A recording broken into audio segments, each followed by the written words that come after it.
नमस्कार, न्यूज 80 पर स्वागत है आपका। मैं हूं आपके साथ राहुल राणा और बुलेटिन की शुरुआत करते हैं आगरा से आई इस बड़ी खबर के साथ, जहां आगरा में बीजेपी के राष्ट्रीय अध्यक्ष व सीएम योगी पहुंचे हैं।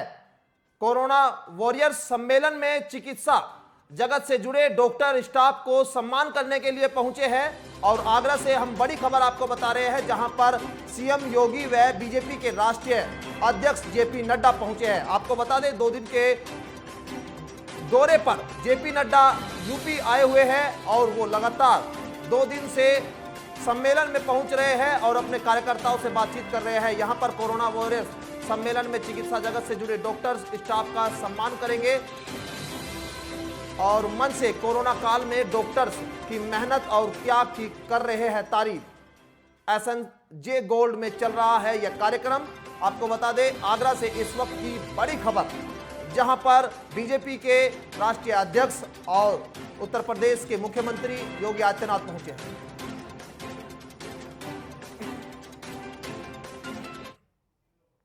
और बढ़ते हैं अगली खबर की ओर। अगली खबर संभल से आ रही है, जहां जिला अस्पताल की स्टाफ की बड़ी लापरवाही सामने आई है। परिजन खुद अपने मरीज को स्ट्रेचर पर ले जा रहे हैं। यूपी के संभल जिला अस्पताल से एक बड़ी लापरवाही देखने को मिली है, जहां अस्पताल का स्टाफ नदारद दिखाई दिया।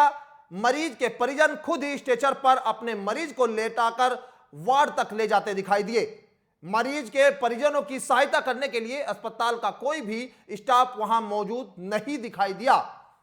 बड़ी लापरवाही स्वास्थ्य विभाग की देखने को मिली है, जहां पर मरीज को खुद ही परिजन ले जाते हुए दिखाई दिए हैं।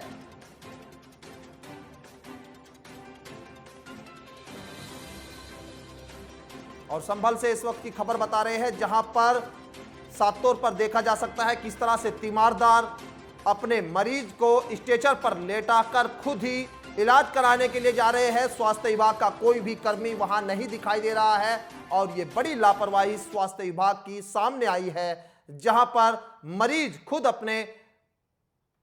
अपने परिजनों के साथ स्ट्रेचर पर लेटकर जाते हुए दिख रहे हैं।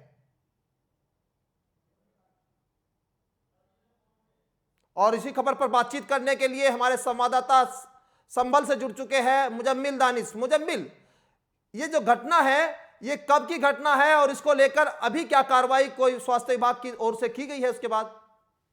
राहुल, मैं आपको बता दूं कि जिस तरह से जो तस्वीर आ रही है, बड़ी लापरवाही की तस्वीर संभल से है। जिस तरह से ये करीब 2 बजे की घटना बताई जा रही थी कि बबराला में इस बाइक को लेकर आपस में झगड़ा हुआ। उसके बाद इनको जिला अस्पताल में यहाँ पर रेफर किया गया। लेकिन जिस तरह से जिला अस्पताल इमरजेंसी में आए हैं, वहाँ पर ना तो किसी तरह से जो इमरजेंसी में डॉक्टर बैठा था, लेकिन उसके अलावा जो 4th क्लास के कर्मचारी थे, कोई भी वहाँ नदारद थे, किसी तरह से दिखाई नहीं दे रहे थे। खुद परिजन, क्योंकि उसकी हालत खराब थी, उसको परिजन अपने इमरजेंसी वार्ड तक लेकर खुद गए हैं। और उसके अलावा एक जो दूसरी दयनीय तस्वीर है, एक जिसके पैरों में दर्द था, वो खुद अकेला वो लड़का आया था, तो वो भी अपनी स्टेज पे खुद ऊपर व्हील कुर्सी से जाता हुआ लगा। अगर उसके हाथ फिसल जाता तो बड़ा हादसा हो सकता था। तो जिस तरह से संडे में आज ये अपना छुट्टी रखते हैं, लेकिन जिस तरह से इमरजेंसी रूम में ड्यूटी रहती है, 4th क्लास यहाँ रहते हैं, कई बार इस तरह की जिला अस्पताल की तस्वीरें सामने आई हैं। लेकिन ये बड़ी तस्वीर आज इस तरह से है, जो मुजम्मिल हमें बता रहे हैं वो यही है कि जिस तरह से आज संडे का दिन है, लेकिन इमरजेंसी को लेकर जो स्वास्थ्य विभाग की ओर से जो इमरजेंसी 24 घंटे ओपन रहती है, वो वहां भी जो कर्मचारी है वो नदारद दिखाई दिए। लेकिन मुजम्मिल, आपसे ये भी जानना चाहेंगे कि क्या इसको लेकर कोई सीएमओ से बातचीत हो पाई है? क्या बड़े डॉक्टर्स जो है अधिकारी इस पर कुछ बोलने को तैयार है? फिलहाल जिस तरह से वहाँ पर जो तैनात इमरजेंसी रूम में थे, उनसे बात की गई थी। उन्होंने बताया कि जिस तरह से जो तस्वीर है, फिलहाल हम उसको जांच करेंगे और कार्रवाई करेंगे। लेकिन फिर कई बार देखा गया, जो आश्वासन मिलता है, आश्वासन के बाद वो कार्रवाई नहीं की जा सकती है। तो जो तस्वीर अस्पताल की दिखाई थी, उस सीधी तौर पर बताने के कई बार यहाँ पर एक मुर्दे की गई थी, इसके बाद कई और व्यवस्थाएं की गई थी। तो लगातार जिला अस्पताल की जो लापरवाही की तस्वीर है सामने आती है, लेकिन आश्वासन के बाद कुछ नहीं किया जा सकता है और बड़ा यहाँ पर दयनीय स्थिति जिला अस्पताल की दिखाई दी है। चलिए, बहुत बहुत शुक्रिया आपका बातचीत करने के लिए। और जो तस्वीरें थी वाकई कहीं ना कहीं दयनीय है। लोग हमारे सीओ साहब एक निरीक्षण करने आए थे, जहाँ पर एक लैब की व्यवस्था बन गई। इस कारण से थोड़ा फार्मासिस्ट वगैरह आदि को बुलाने के लिए चले गए थे इस दौरान, जब ये ट्रेजर से इस तरह की बात की और मैंने उनको अपनी कार पर लौटाने के लिए कहा है, तुरंत अपनी कार को ऊपर से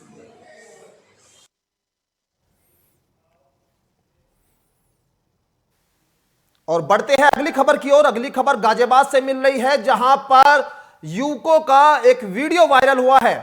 पुलिस हुटर बजाते हुए स्टंट करते हुए दिखाई दिए हैं। गाजियाबाद का यह वीडियो है जहां बारिश में युवकों का स्टंट साफ तौर पर देखने को मिला है। गाजियाबाद से यह बड़ी खबर आपको बता रहे हैं, जहां बारिश में भीगते हुए कुछ युवक अपनी गाड़ी में स्टंट कर रहे थे। सोशल मीडिया पर एक वीडियो तेजी से वायरल हो रहा था, जिससे कुछ युवक पुलिस का हुटर बजाते हुए दिखाई दिए, रोड पर अपनी गाड़ियों में स्टंट करते हुए नजर आए। यह वीडियो गाजियाबाद के थाना विजयनगर क्षेत्र के प्रताप विहार इलाके का बताया जा रहा है। आप साफ तौर पर देख सकते हैं किस तरह से यहां बारिश में स्टंट करते हुए दिखाई दे रहे हैं और यह वीडियो वायरल हुआ है गाजियाबाद से।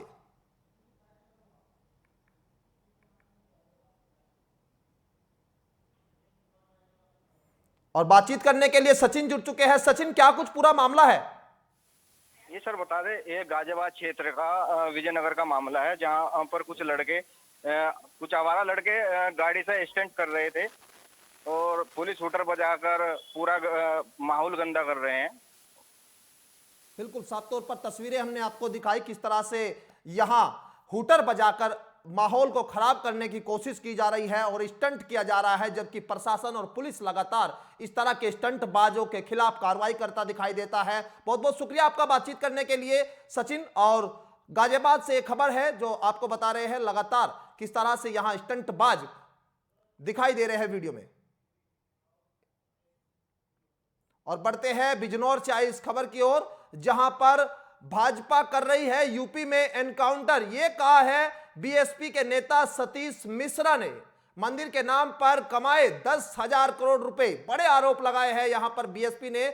और बीएसपी के राष्ट्रीय महासचिव सतीश चंद्र मिश्रा आज यूपी के बिजनौर जिले में ब्राह्मण सम्मेलन कर रहे हैं, जहां पर लोगों को संबोधित करते हुए उन्होंने भाजपा पर जमकर हमला किया है। जनता को संबोधित करते हुए सतीश चंद्र मिश्रा ने कहा है कि भाजपा द्वारा ब्राह्मण समाज के लोगों का उत्पीड़न किया जा रहा है। सतीश मिश्रा ने योगी सरकार पर हमला करते हुए कहा है कि यूपी में ब्राह्मण समाज के लोगों को चुन चुनकर एनकाउंटर किया जा रहा है।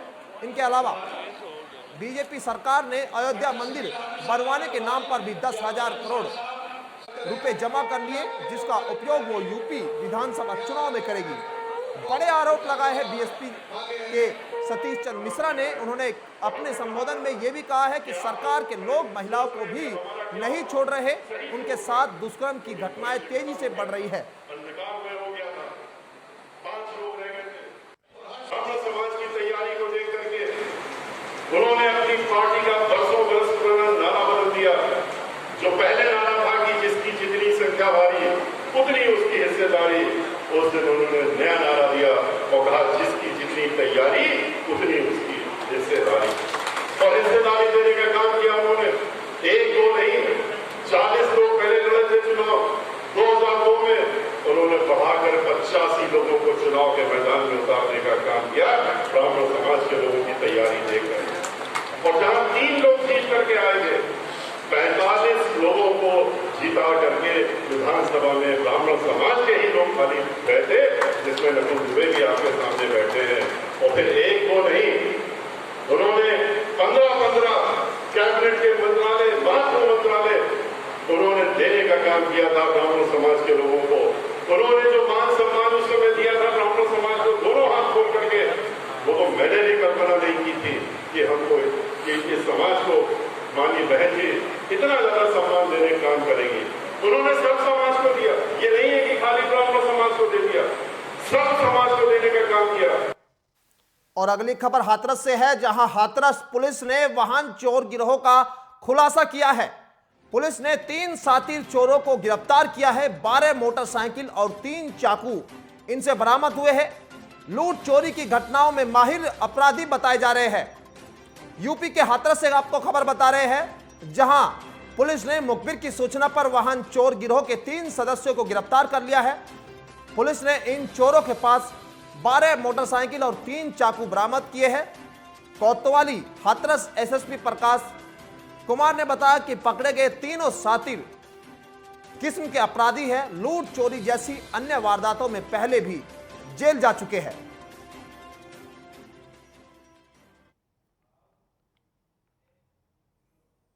और चलते हैं सहारनपुर से आए ये खबर देखिए, जहां पर यूनिवर्सिटी में तेंदुए की दहशत दिखाई दी है। वन विभाग के अधिकारियों के भी पसीने छूट गए हैं। सहारनपुर ग्लोकल यूनिवर्सिटी में उस वक्त हड़कंप मच गया जब यूनिवर्सिटी की बाउंड्री वॉल पर तेंदुआ देखा गया, जिसके बाद से ही छात्र छात्राओं में दहशत बन गई है। दरअसल मिर्जापुर के ग्लोकल यूनिवर्सिटी में पिछले कई दिनों से तेंदुए ने छात्र छात्राओं में भय का माहौल पैदा कर रखा है। कई बार तेंदुआ यूनिवर्सिटी की बाउंड्री वॉल पर बैठा दिखाई देता है, जिसके बाद वन विभाग की टीम ने तेंदुआ पकड़ने के लिए पिंजरे लगा दिए थे, लेकिन तेंदुआ नहीं पकड़ा जा सका। देर रात एक बार फिर तेंदुआ बाउंड्री वॉल पर देखा गया, जिससे हॉस्टल में रह रहे छात्र छात्राओं में दहशत फैल गई है। वन विभाग के अधिकारियों ने तेंदुआ पकड़ने के लिए कर्मचारी लगा दिए हैं, लेकिन तेंदुए को अभी तक पकड़ा नहीं जा चुका है। ग्लोकल यूनिवर्सिटी में घूम रहे तेंदुए का वीडियो कैमरे में कैद हुआ है और जिसके बाद से इलाके में दहशत है। और कासगंज से बड़ी खबर आपको बता दें, जहां यूपी के कासगंज में पुलिस को एक बड़ी सफलता हाथ लगी है, जहां 16 किलो गांजा के साथ 3 गांजा तस्कर पकड़े गए हैं। ये गांजा तस्कर पानी की टंकी में गांजा छिपाकर तस्करी किया करते थे। पुलिस के मुखबिर की सूचना पर इनको गिरफ्तार किया गया है। तीनों गांजा तस्कर मथुरा और राजस्थान के हैं। कोतवाली सहावार पुलिस और एसओजी टीम ने संयुक्त रूप से कार्रवाई करते हुए चांडी तिराहे से इन गांजा तस्करों को गिरफ्तार किया है। दिनों से हम लोग एक अभियान चला रहे हैं। अवैध जितने भी शस्त्र फैक्ट्रीज हैं, अवैध शराब की फैक्ट्रीज, एनडीपीएस का जो मटेरियल है, इन सब के ऊपर स्ट्रिक्टली कार्रवाई करने हेतु प्रत्येक थाने में हम लोगों ने टीमों का गठन किया है। साथ ही में एसओजी और सर्विलांस को भी ये निर्देशित किया गया है कि इससे संबंधित जो भी इंफॉर्मेशन है उसको और अच्छी तरीके से डेवलप करें। लगातार 3-4 दिनों से हमारे पास एक सूचना आ रही थी कि कुछ लोग साउथ इंडिया से, विशाखापट्टनम से पर्टिकुलरली, कुछ एनडीपीएस का मटेरियल लेके, वो एनडीपीएस का मटेरियल क्या है ये इसकी सूचना नहीं थी। एनडीपीएस का मटेरियल लेके ये लोग यूपी क्रॉस करते हुए बरेली और ऊपर नैनीताल, उत्तराखंड इत्यादि जो है राज्यों में ये लोग जाने वाले थे, क्योंकि नैनीताल और उत्तराखंड इन राज्यों में टूरिज़्म भी ज़्यादा है। मुखबिर की सूचना पे विश्वास करते हुए हमारी जो एसओजी की टीम है, थाना सहावर की टीम है, सीओ सहावर और अन्य लोगों के इसमें हम लोगों ने चांदी का पुल पे बैरिकेडिंग लगाया था। बैरिकेडिंग कई जगहों पे लगे थे आज सिटी एरिया में और ग्रामीण क्षेत्रों में भी। एक ट्रक पास होता हुआ दिखाई दिया, उसको हम लोगों ने रोकने का प्रयास किया, रुकवाया उसको। जब उसका प्रॉपर तरीके से जमा तलाशी जो है वो ली गई, उसमें से कुछ एनडीपीएस का मटेरियल संदिग्ध हम लोगों को प्राप्त हुआ। उसको तुरंत जो है वो थाने ले आया गया। परीक्षण के बाद और बेसिक जांच के बाद ये मालूम हुआ कि वो गांजा है। उसको बाद में जब इन 3 लोगों को इसमें गिरफ्तार किया गया है। एक व्यक्ति का नाम विष्णु सिंह सन ऑफ स्वर्गीय गोपी है, रहने वाला भरतपुर का है। दूसरा देवदत्त सन ऑफ चरण सिंह, रहने वाला ये मथुरा का है। और अब खबर हमीरपुर से है, जहां जल शक्ति मंत्री महेंद्र सिंह ने बाढ़ प्रभावित इलाकों का हवाई सर्वे किया है। यूपी के हमीरपुर जिले में यमुना और बेतवा नदी के बाढ़ हालातों का हवाई सर्वे करने पहुंचे सूबे के जल शक्ति मंत्री महेंद्र सिंह ने बाढ़ प्रभावित क्षेत्रों का सर्वे किया और बाढ़ पीड़ितों को समुचित मदद उपलब्ध कराने को लेकर जिला प्रशासन को दिशा निर्देश दिए हैं। बाढ़ पीड़ित परिवारों को राहत सामग्री वितरित की गई है। उन्होंने पत्रकार वार्ता के दौरान आप पार्टी के संजय सिंह और सपा राष्ट्रीय अध्यक्ष अखिलेश यादव पर निशाना साधा है। करोड़ 38 लाख विद्युत का कनेक्शन देकर के उत्तर प्रदेश नंबर 1 के स्थान पर है। एक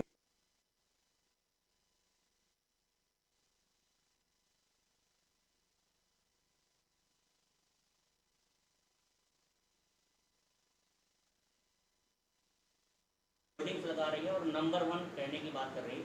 सवाल भी किया है और जवाब भी दिया है। उनका कहना है कि जो सरकार है कहीं ना कहीं दलितों का अत्याचार दलितों पर कर रही है और इसी के साथ महिलाओं पर जो है अपराध बढ़ रहे हैं। इसमें नंबर 1 इस पर क्या जाए? देखिए, बहुत अच्छी बात है। आप सब लोग बुद्धिजीवी पत्रकार हैं, अपने गूगल को खोलिए और गूगल बाबा से पूछिए। और संजय जी को भी मैं कहना चाहता हूं, अगर संजय जी नहीं देख सकते तो किसी से दिखवा लें। उनको पता चलेगा कि भारत की जितनी भी स्कीम है, 44 की 44 जो महत्वपूर्ण स्कीम है, सब में उत्तर प्रदेश नंबर 1 पे स्थान पर है। भारत के जितने राज्य हैं सब काम कर रहे हैं। मैं किसी राज्य के बारे में कुछ कहना नहीं चाहता हूँ, लेकिन किसी भी स्कीम को आवास बनाने में, प्रधानमंत्री आवास योजना में उत्तर प्रदेश नंबर 1 पर है। शौचालय बनाने में 2,61,000 शौचालय बना के नंबर 1 पर है। 1,38,00,000 2,61,00,000 शौचालय और 1,38,00,000 विद्युत का कनेक्शन देकर के उत्तर प्रदेश नंबर 1 के स्थान पर है। और अब खबर गाजियाबाद से, जहां साप्ताहिक बाजारों पर पुलिस ने शिकंजा कसा है। यूपी के गाजियाबाद जिले के लोनी बॉर्डर थाना इलाके में पुलिस ने साप्ताहिक लॉकडाउन नियमों का पालन करा है। पुलिस के कई बार समझाने के बावजूद दुकानदार साप्ताहिक बंदी पर अपनी दुकानें बंद नहीं कर रहे थे। शनिवार शाम को इंदिरापुरी पुलिस चौकी प्रभारी अरुण कुमार पुलिस टीम के साथ स्थानीय दुकानदारों और साप्ताहिक बाजार लगाने वाले पर सख्ती के नियम व पालन कराते हुए दुकानों और साप्ताहिक बाजारों को बंद कराया गया है। प्रभारी अरुण कुमार ने सभी दुकानदारों को चेतावनी देते हुए बताया कि शनिवार व रविवार को कोरोना महामारी के चलते यूपी में लॉकडाउन रहता है, जिसके तहत सभी दुकानें तथा बाजार बंद करने का सरकारी आदेश है। अगर आगे से कोई भी दुकानदार शनिवार और रविवार को दुकान खोलता है या बिना किसी जरूरी काम के बाहर मिलता है तो उसके खिलाफ कानूनी कार्रवाई की जाएगी।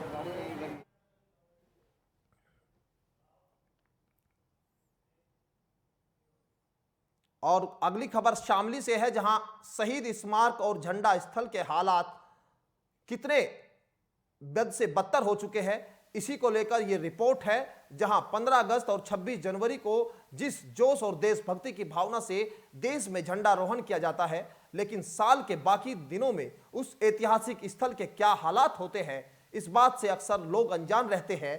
शामली के थाना भवन में ऐसी ही एक ऐतिहासिक स्थल को किस तरह से नजरअंदाज किया जा रहा है, इसी पर देखिए शामली से आई ये रिपोर्ट।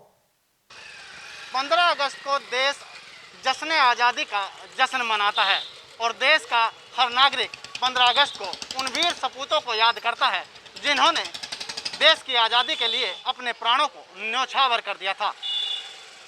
हाल ही में अभी 15 अगस्त का त्यौहार आने वाला है, जिसे देश में हर जगह पर मनाया जाएगा। लेकिन क्या 15 अगस्त से पहले यानी साल के 364 दिन उन वीर सपूतों का स्थल और जहां झंडा फहराया जाता है उन स्थलों का क्या हाल है, उनकी ग्राउंड जीरो की रिपोर्ट जानने के लिए आज हम जनपद शामली के थाना भवन झंडा चौक पर पहुंचे हैं। यहां देखते हैं कि किस तरह का हाल यहां ऐतिहासिक उस स्थल का है जहां हम जश्न आज़ादी का जश्न मनाते हैं। यहां आप मेरे पीछे देख सकते हैं कि यह कस्बा थाना भवन का डॉक्टर हेडगवार चौक पर झंडा फहराने का स्थल है और इस स्थल पर आप साफ तौर से देख सकते हैं कि किस तरह से अतिक्रमण फैला हुआ है।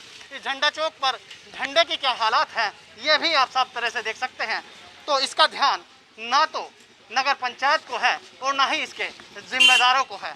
यहाँ लाखों रुपये की धनराशि खर्च कर झंडा चौक का निर्माण कराया गया है। हालांकि आज वीकेंड लॉकडाउन है और वीकेंड लॉकडाउन के दौरान ही जब इस स्थल पर इतना अतिक्रमण मौजूद है तब वीकेंड लॉकडाउन नहीं होता और पूरा बाजार खुला रहता है तो यहाँ की हालात क्या होती होगी ये तस्वीरों में आप साफ देख सकते हैं। झंडा चौक के चारों ओर सब्जी ठेली लगाने वालों का पूरा जमावड़ा है और यहाँ पर पूरा अतिक्रमण रहता है। इस अतिक्रमण को कई बार इसकी शिकायत स्थानीय लोगों ने भी नगर पंचायत को और जिम्मेदारों को की है, लेकिन आज तक इसकी हालत में कोई सुधार नहीं आया। हाल ही में जब 15 अगस्त का त्यौहार आने वाला है उस दिन यहाँ पर झंडा फहराया जाएगा और इन स्थलों की सुध लेने का काम किया जाएगा, लेकिन साल के 364 दिन पर इन स्थलों को कोई सुध लेने वाला नहीं है। साफ तस्वीरों को अगर देखें तो वीकेंड लॉकडाउन के दौरान भी यहाँ साफ दुकानें खुली भी नजर आ रही हैं, जब वीकेंड लॉकडाउन का कोई पालन नहीं किया जा रहा है। अधिकारियों की अगर हम बात माने तो उनके हिसाब से कागजों में संपूर्ण वीकेंड लॉकडाउन लागू है और बाजार बंद है। केवल सुबह 6 बजे से 9 बजे तक ही वीकेंड लॉकडाउन में जरूरी आवश्यक वस्तुओं की दुकानों को खोलने की अनुमति दी गई है। और अब खबर बिजनौर से, जहां यूपी के बिजनौर जिले के मंडावर थाना इलाके के इच्छावाला गांव के खेतों पर कुछ अज्ञात बदमाशों ने डेरे की रखवाली कर रहे चौकीदार को बांधकर बुरी तरह पीटा, जिससे उसकी मौत हो गई। मृतक चौकीदार कुलविंदर सिंह मंडावर थाने के गेराबाद गांव का रहने वाला था, जो खेतों में देखभाल का काम करता था। वारदात की सूचना पाकर मौके पर पहुंची पुलिस ने शव को कब्जे में लेकर पोस्टमार्टम के लिए भेज दिया है और पूरे मामले की जांच पड़ताल शुरू कर दी है। अपर पुलिस अधीक्षक नगर क्षेत्र अधिकारी नगर थाना प्रभारी मंडावर द्वारा घटना का निरीक्षण किया गया है। थाना मंडावर के खैराबाद का रहने वाला कुलविंदर सिंह, जिसकी उम्र लगभग 50 वर्ष है, रवि चौहान नाम के एक व्यक्ति के यहाँ चौकीदारी करता था इच्छावाला गांव में। डेरे में लगभग 8 साढ़े 8 बजे खाना खा करके आया था। किसी अज्ञात व्यक्ति ने रंजिशवश उसको लाठी डंडों से पिटाई कर दिया, उसकी मृत्यु हो गई। सुबह सूचना मिली, पुलिस अधिकारियों द्वारा पंचायतनामा पोस्टमार्टम की कार्रवाई की जा रही है। सुसंगत धाराओं में हत्या में अभियोग पंजीकृत करके विधिक कार्रवाई की जा रही है। और फोन लाइन पर बातचीत करने के लिए महेंद्र सिंह जुड़ चुके हैं बिजनौर से, हमारे संवाददाता। महेंद्र सिंह, आपसे जानना चाहेंगे कि क्या इस समय कोई अपडेट आपके पास है इसको लेकर? जो आरोपी थे कौन थे, क्या पुलिस ने इसको लेकर कोई सुराग अभी मिला है पुलिस के? जी बिल्कुल, मैं आपको बता, गंगा खादर इलाके का ये मामला है। गंगा पार होने के बाद गैराबाद गांव है इच्छावाला, जिसमें कोई आबादी कहीं बची है, कोई घर कहीं बचा हुआ है। और उसी डेरे पर रवि चौहान नाम के डेरे पर ये व्यक्ति जो है देखभाल करता था। रात के समय बदमाश आए और इसके साथ बुरी तरह मारपीट की, और वहां पर एक ट्रैक्टर जो खड़ा हुआ था उसको भी लेकर वो चले गए हैं। फिलहाल जब पुलिस को इसका पता चला कि इस तरह की घटना घटी है, पुलिस के आला अधिकारी मौके पर पहुंचते हैं और वहां पर जब घटना की जानकारी लेते हैं। अज्ञात बदमाशों द्वारा इस व्यक्ति को जो है पीट कर हत्या की गई है। और क्या आरोपियों का कभी कोई सुराग लग पाया है? मुकदमा दायर कर लिया है और फिलहाल अब तक पुलिस को कोई सफलता नहीं मिल पाई है। पुलिस अभी भी महेंद्र, क्या आरोपियों का कोई सुराग मिल पाया है अभी तक? जी बिल्कुल, मैं आपको बता दूं, पुलिस जो है अभी तक जांच में लगी हुई है, लेकिन पुलिस को अब तक कोई इसका सुराग नहीं मिल पाया। लेकिन जो हमारी बात हो रही है अधिकारियों का कहना है कि बहुत जल्द हम जो है बदमाशों को गिरफ्तार कर लेंगे। चलिए, बहुत बहुत शुक्रिया तमाम बातचीत करने के लिए। और बिजनौर में किस तरह से चौकीदार की पीट कर हत्या की गई है और इसको लेकर पुलिस लगातार जो है वो कार्रवाई कर रही है। और फिलहाल देश प्रदेश की खबरों में मेरे साथ बस इतना ही। मुझे दीजिए इजाजत, नमस्कार।